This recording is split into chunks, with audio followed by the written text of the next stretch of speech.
ਜਿਹਨੂੰ ਜ਼ਨਾਨੀ ਖੈਰ ਨਾਲ ਤਕਰੀਬਨ ਹਰ ਰੋਜ਼ ਕੁੱਟਦੀ ਏ ਉਹ ਮੌਲਵੀ ਦੀ ਆ ਕੇ ਬੇਇੱਜ਼ਤੀ ਕਰਦਾ ਹੈ। ਅੱਜ ਤੋਂ ਬਾਅਦ ਮੇਰੀ ਗੱਲ ਯਾਦ ਰੱਖੋ, ਜਿਹੜਾ ਬੰਦਾ ਮਸੀਹ 'ਚ ਮੌਲਵੀ ਦੀ ਬੇਇੱਜ਼ਤੀ ਕਰੇ ਨਾ ਉਹਦੀ ਤਹਿਕੀਕ ਕਰ ਲਿਓ। ਜੇ ਚਾਚੀ ਤੋਂ ਖੱਲੇ ਨਾ ਖਾਂਦਾ ਹੋਵੇ ਤਾਂ ਮੇਰਾ ਅੱਬਾ ਨੇ, ਕਿਉਂਕਿ ਇੱਜ਼ਤ ਵਾਲਾ ਬੰਦਾ ਇੱਜ਼ਤ ਵਾਲੇ ਬੰਦੇ ਦੀ ਬੇਇੱਜ਼ਤੀ ਕਰ ਨਹੀਂ ਸਕਦਾ। ਬੰਦਾ ਕਮੀਨਾ ਕਰਦਾ, ਇੱਜ਼ਤ ਵਾਲਾ ਤੇ ਇੱਜ਼ਤ ਤਕਸੀਮ ਕਰਦਾ। ਜਿਹੜਾ ਮੌਲਵੀ ਨੂੰ ਆਖੇ ਇਹ ਦੇਰ ਨਾਲ ਕਿਉਂ ਆਇਆ ਤੇ ਸਵੇਰ ਨਾਲ ਕਿਉਂ ਆਇਆ, ਸਮਝ ਲੈ ਕੇ ਇਹਦੀ ਲਿਟਰੇਸ਼ਨ ਹੋਈ ਹੈ। ਤੈਨੂੰ ਤੂੰ ਕੁਝ ਨਾ ਆ, ਕਿਉਂਕਿ ਵਿਚਾਰਾ ਘਰੋਂ ਵੀ ਖੱਲੇ ਖਾ ਕੇ ਆਇਆ ਤੇ ਅੱਗੋਂ ਤੂੰ ਵੀ ਆਕੜ ਜਾਏ ਤੇ ਗਰੀਬ ਜਾਵੇ ਕਿਹੜਾ ਮਰ ਜਾਏਗਾ। ਕੋਈ ਗੱਲ ਨਹੀਂ, ਕੁਝ ਨਾ ਆਖ ਉਹਨੂੰ। ਮੌਲਵੀ ਦੀ ਤੋਹੀਨ ਕਦੀ ਇੱਜ਼ਤ ਵਾਲਾ ਬੰਦਾ ਨਹੀਂ ਕਰੇਗਾ, ਨਸਲੀ ਬੰਦਾ ਨਹੀਂ ਕਰੇਗਾ। ਜਿਹਦੇ ਜਿਸਮ ਵਿੱਚ ਚੰਗੇ ਮਾਂ ਬਾਪ ਦਾ ਖੂਨ ਹੈ, ਆਲਮੇ ਦੀਨ ਦੀ ਤੋਹੀਨ ਨਹੀਂ ਕਰੇਗਾ।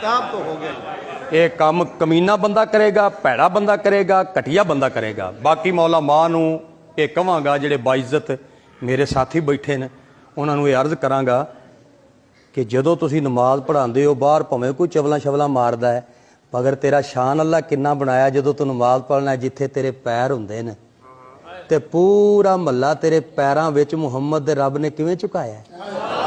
ਹਾਇਆ ਹਾਇਆ, ਇਹ ਮੰਜ਼ਰ ਕਦੀ ਵੇਖਿਆ ਹੀ? ਇਹਦੇ ਉੱਤੇ ਵੀ ਤੂੰ ਗੌਰ ਫਿਕਰ ਕਰ ਤੇ ਸੋਚ।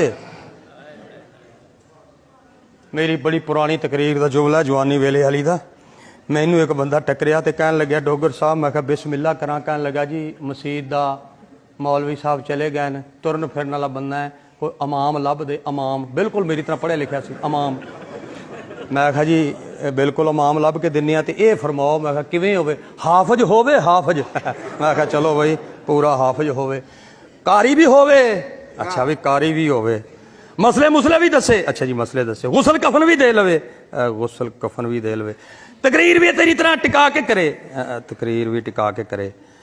ਛੁੱਟੀ ਕੋਈ ਨਾ ਕਰੇ। ਅੱਛਾ ਜੀ ਛੁੱਟੀ ਵੀ ਕੋਈ ਨਾ ਕਰੇ। ਸ਼ਾਦੀशुदा ਹੋਵੇ। ਅੱਛਾ ਜੀ ਬਾਲ ਬੱਚੜਦਾਰ ਹੋਵੇ। ਸਾਰੀਆਂ ਗੱਲਾਂ ਉਸ ਕਰ ਲਈਆਂ। ਮੈਂ ਕਿਹਾ ਤਾਇਆ ਹੁਣ ਇਹ ਦੱਸ ਵੀ ਉਹ ਖਿਦਮਤ ਕਿੰਨੀ ਕਰੋਗੇ? ਕਹਿੰਦਾ ਮੌਲਵੀ ਦੀਨ ਵੇਚਦੇ ਨੇ।